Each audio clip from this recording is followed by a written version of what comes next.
Awesome news! Potstirrer podcast is now on iTunes. Subscribe to the podcast, and if you enjoy it, feel free to leave a review. Now, time for the show.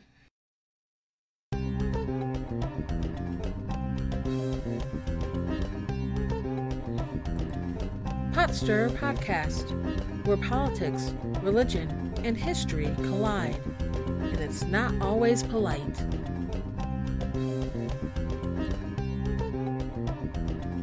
Many in the media, mainstream, alternative, and social media, have spent time evaluating the successes of Donald Trump's first 100 days. His first 100-day agenda hasn't been anywhere near completed, according to what he himself had originally listed. The Republican Party is pretty fractured, and Trump has made more use of executive orders than utilizing a Congress that is majority GOP in both houses, which should tell us something. But the Democrats can't take advantage because of their own brokenness, which I've discussed in greater detail in episode 1. But I think the disarray in both parties is an outgrowth of how divided we are as a society, and how we've been for a long time, probably since the beginning. The history matters. I am your host, Jaye Pool. The Jewish people have a statement regarding the Holocaust, often repeated: never forget. And outside of some fringe elements, and Sean Spicer, we generally do not forget, to the point that comparing anything to Hitler and the Nazis is socially taboo. But I wonder if it's easier for us to remember what is done at the hands of other countries and their citizens than what is done at the hands of our own. Recently, New Orleans was in the news for taking down their monuments glorifying the Confederacy.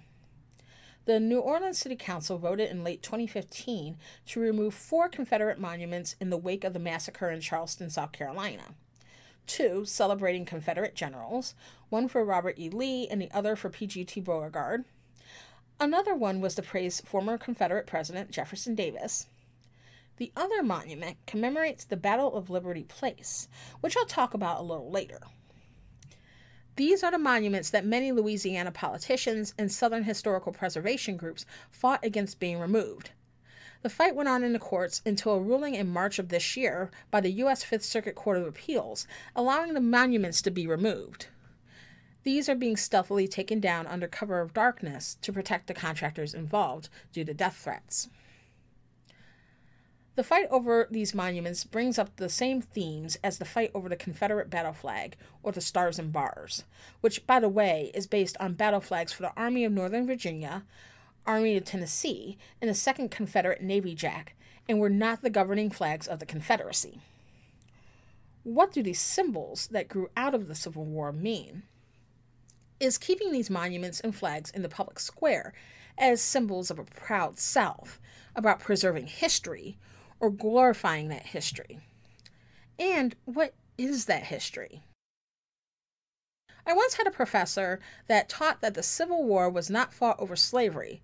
There were a bunch of other reasons, mainly economic, states' rights, etc., but not slavery. And I'm sure that many students in that lecture hall took it in without question. But this fact, taught in many places around the country, from Southern high school civics classes to Northern universities, is not actually true. To be fair, the North didn't fight in the Civil War over slavery. They fought to save the Union. But for the South, it was absolutely about slavery. The animus between North and South leading up to the Civil War was related to slavery. Scott versus Sanford, the Missouri Compromise, the Fugitive Slave Act, all due to states not being able to agree over the issue of slavery, which had been a source of conflict since the drafting of the U.S. Constitution. The secession decrees from states who left the Union to become the Confederate States of America specifically mentioned slavery. Georgia's decree mentioned slave, or slavery, 35 times. Mississippi's said this: our position is thoroughly identified with the institution of slavery, the greatest material interest of the world. I'll have links to these posted on the Potstirrer Podcast Facebook page if you'd like to see for yourself. But the fact of the matter is, 11 southern states felt that the right to own other humans as property was more important than continuing to be part of the United States of America. Potstirrer Podcast will be back after this.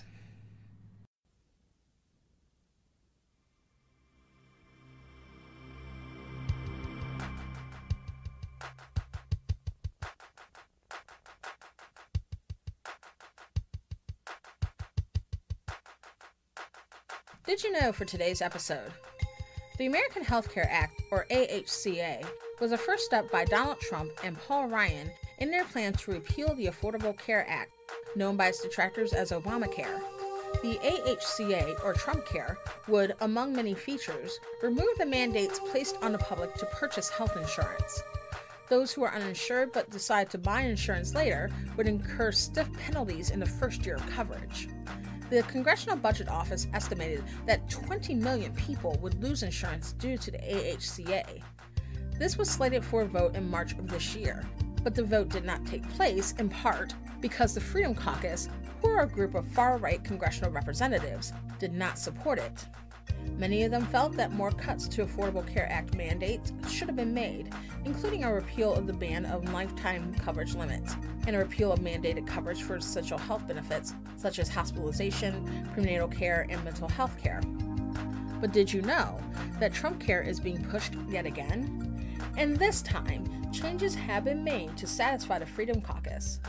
The key change in the AHCA is the inclusion of the MacArthur Amendment, which would allow states to opt out of mandated coverage requirements for essential health benefits and community ratings.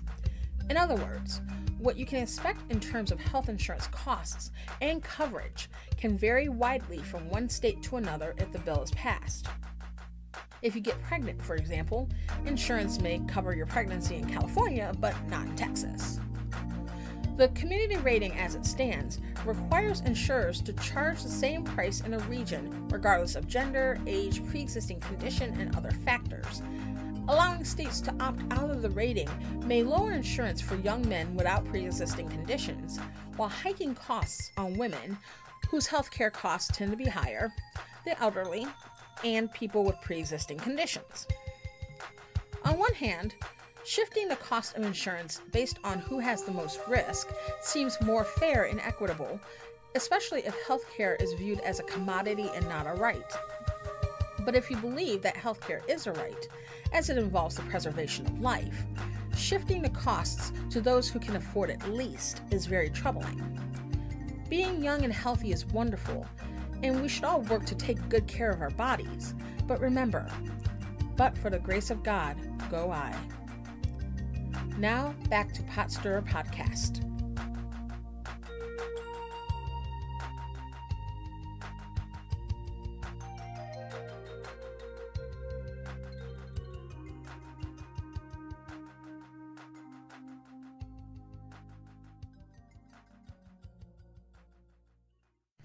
The Civil War ran from 1861 through 1865 and killed more Americans than other wars and conflicts the U.S. has been a part of. The traditional and widely accepted death toll is 620,000, though this is a conservative estimate. And considering that the population of the United States in 1860, just prior to secession, was 31 million, that is a huge number, the equivalent of about 6.2 million people today. The Reconstruction period began after the South lost the war in 1865. During this period, the South was rebuilding from the damage taken due to the Civil War. The Union was a presence in the South. Some integration occurred in government institutions, and former slaves were slowly learning they were free. Remember, this wasn't the time of easily accessible information and digital media, and slave owners were not always quick to let go of what they believed to be their rightful property. During Reconstruction was the Battle of Liberty Place, also known as the Battle of Canal Street. In 1872, there was a contested election for governor of Louisiana, which gave rise to a paramilitary group called the Crescent City White League, made up of a number of Confederate veterans. In 1874, the White League descended on New Orleans so they could install the governor they supported, John McHenry, by force. This group fought the New Orleans Metropolitan Police, which was racially integrated, causing about 100 police and civilian casualties, and overthrowing the sitting governor, William Pitt Kellogg. While the installation of the White League's governor did not last, as the federal government did not recognize him, this spelled the end of Reconstruction in New Orleans. The monument commemorating the Battle of Liberty Place, a deadly coup by white supremacists who killed police to overthrow a Reconstruction governor, was erected in 1891, well after Reconstruction was over in all southern states. By 1932, an inscription was added to the monument stating, "McHenry and Penn, having been elected governor and lieutenant governor by the white people, were duly installed by this overthrow of carpetbag government, ousting the usurpers, Governor Kellogg, white, and Lieutenant Governor Antoine, colored. United States troops took over the state government and reinstated the usurpers, but the national election of November 1876 recognized white supremacy in the South and gave us our state." Reconstruction lasted until 1877 for the entire South. After Reconstruction, there was a return to power for many of the same politicians who held it prior to the Civil War. Also, for African Americans in the South, post-Reconstruction meant forced segregation, the denial of economic and educational opportunity, and the loss of a political voice, including the ability to exercise their right to vote. Any resistance to the status quo for African Americans and whites were met with terror, harassment, vandalism, beatings, lynchings. Around this time, especially starting around the late 1800s and early 1900s, a mythology called the Lost Cause gained traction. The Lost Cause was studied by historian David Blight and several others, and it's the belief that the Confederacy fought valiantly for states' rights and the Southern way of life against an overreaching federal government that did not have the right to keep them from seceding. Slavery as a reason for the Civil War is either downplayed or denied. The Southern way of life is cast as being genteel and more religious than the North, and the federal government is seen as a crushing force that forced Southern white women into leadership roles where they rose to the occasion and protected themselves, while their men fought valiantly and died in the war. Those who resisted Reconstruction and helped to expel Union troops were seen as redeemers. Slavery itself is often depicted as a benevolent institution that gave loyal, faithful slaves who were content with their condition, Christianity, and civilization.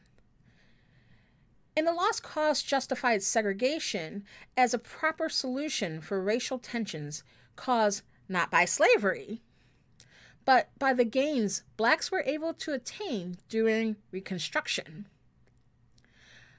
While the Lost Cause was adopted more by white Southerners who did not want to accept guilt, defeat, and shame, many whites in the North also bought into it in an effort to reconcile with their Southern brethren.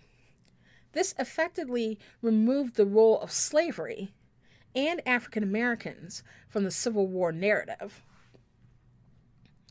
The Lost Cause allowed the symbols of the Confederacy, an entity created from states that thought slavery was more important than being part of the United States, to make a return. This included the monuments in New Orleans and in several other places in the South. And it also included the Stars and Bars, which made it a return as a symbol of the Ku Klux Klan in the 1930s revival, and the segregationist Dixiecrats in 1948, as well as a symbol of resistance to integration during the Civil Rights Movement of the 1950s and 60s. When it is argued that these symbols should be displayed publicly and paid for with taxpayer dollars in order to preserve history and Southern pride, we need to be honest about what that history is and what there is to be proud of, because otherwise it is glorifying a dark period in the United States while denying its very existence. Today, we live in a time in our country's history with competing narratives, alternative facts, and Americans divided over what and who we should value in the direction the country is going.